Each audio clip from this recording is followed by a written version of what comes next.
Hello বন্ধুরা, কেমন আছেন? আজকে চলে আসলাম আপনাদের মাধ্যমে। আজকে নিয়ে আসলাম শ্বশুর শাশুড়ি সম্পর্কে। আমি জানি না, এতটুকু আমার আইডিয়া নেই, তবু চেষ্টা করব আপনাদের কাছে তুলে ধরার জন্য। তো হচ্ছে শ্বশুর শাশুড়ি এমন একটা বিষয়, তারা কিন্তু ইচ্ছা করলে বাবা মার মতো হয়। বাবা মা যেরকম কেয়ার করে, ভালোবাসে, প্রত্যেকটা শ্বশুর শাশুড়ির কিন্তু উচিত যে তার বৌমাকে তার নিজের সন্তানের মতো দেখার জন্য। কারণ হচ্ছে কি, প্রতিটা মেয়ে অনেক স্বপ্ন নিয়ে কিন্তু তার বাবার বাড়ি ছেড়ে শ্বশুর বাড়ি চলে যায়। শ্বশুর বাড়ি যাওয়ার পরে কিন্তু তার কিন্তু নিজের বলতে কেউ থাকে না। নিজের স্বামী, শ্বশুর শাশুড়ি এবং আদারওয়াইজ অন্য আত্মীয় স্বজন যারাই থাকুক না কেন তারা থাকে আর কি। তো বাড়িতে যদি শ্বশুর শাশুড়ি ভালো না হয়, সেই বাড়িতে কিন্তু টিকে থাকা অনেক মুশকিল। কারণ হচ্ছে প্রত্যেকটা শ্বশুর শাশুড়ির উচিত তার বৌমাকে নিজের সন্তানের মতো দেখার।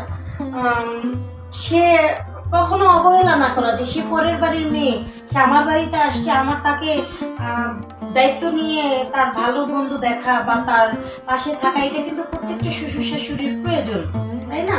অবশ্যই প্রয়োজন।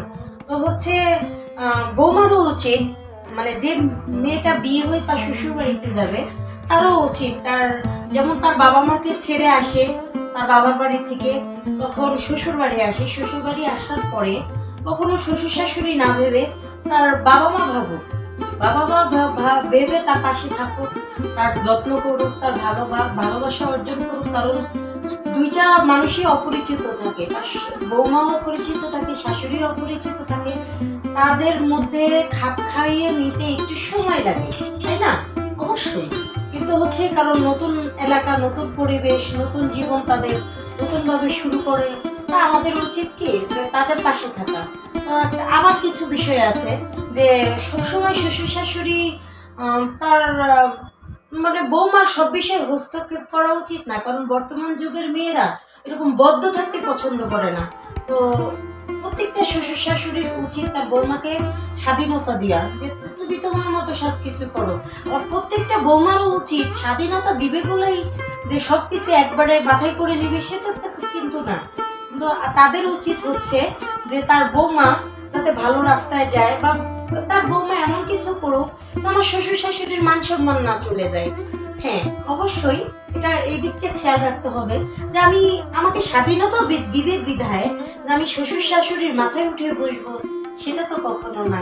তো যেটাই হোক, আমার শেষ কথা হচ্ছে প্রত্যেকটা শ্বশুর শাশুড়ি বা বরের বাবা মা আশা করে যে আমার তো সন্তান নেই, বা আমার ছেলের বউ আমার মেয়ের মতো হয়ে থাকবে।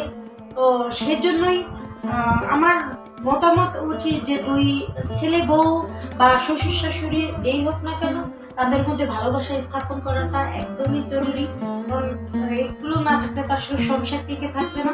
এর জন্যই সংসার টিকে রাখার জন্য ভালোবাসা সর্বপ্রথম প্রয়োজন। তো অবশ্যই সব শ্বশুর শাশুড়ি এবং সবার উপরে সম্মান রেখে আমি এখনই বিদায় নিচ্ছি। ধন্যবাদ সবাইকে। আমার ভিডিওটি যদি ভালো লেগে থাকে, লাইক, সাবস্ক্রাইব, ফলো করে আমার পাশে থাকবেন। আর অবশ্যই কমেন্ট বক্সে কমেন্ট কিন্তু করবেন প্লিজ।